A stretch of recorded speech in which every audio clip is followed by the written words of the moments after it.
thrown about in the media landscape after the Director of Human Resources and Administration (COP) Patrick Timbila was interdicted.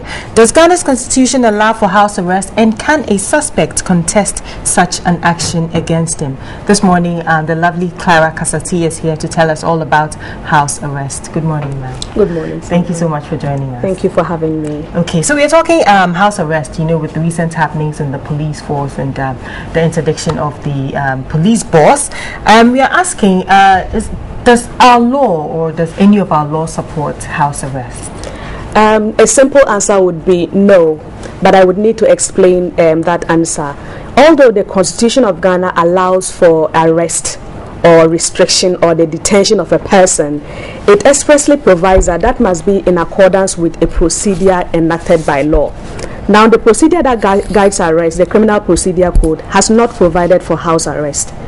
Instead, the code provides that anybody who is arrested must immediately be taken to a police station or be placed at a place that is known for receiving arrested persons. The question is, where is such a place? That is the question. So if you are putting a person under house arrest, you should be able to establish that that house is known in the law as a place for receiving arrested persons. Okay. Otherwise, it is not. Well, usually when we hear about house arrest, the person is still staying in their home, in their personal house.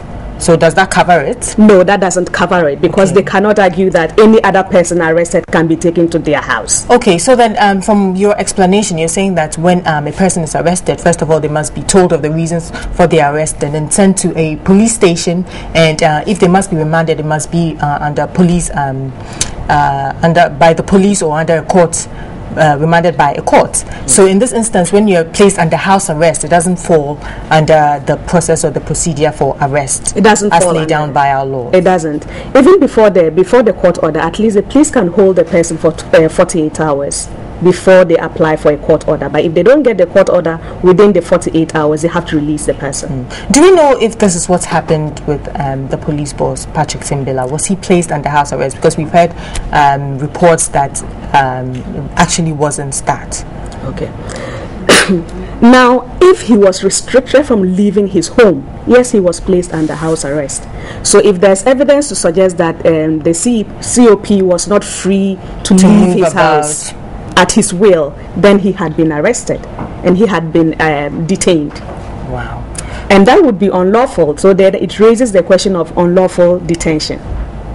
So what kind of action can he take if this is the case, if he was restricted from moving about freely, moving out of his house and going about his daily activities? Okay. Fortunately, because our constitution is so concerned, or it really wants to guarantee the liberty of every person, it provides that if you arrest anybody unlawfully, the person is entitled to compensation.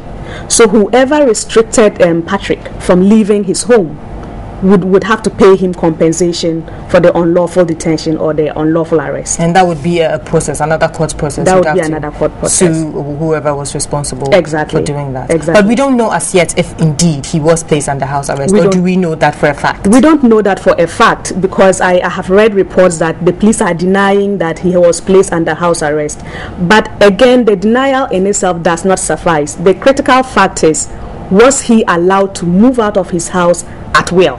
If he was not allowed to move out of his house at will, then somebody did place him under unlawful arrest. Yes. And he can take action against them. He can. So just to reiterate, house arrest doesn't fall anywhere under our laws. It's unconstitutional, it's unlawful, and you can take action against anybody who denies you free movement from your place of abode. Exactly. Okay. Thank you so much for your time this morning. Clara Kasati has been my guest, joining us on the chamber this morning to talk about house arrest.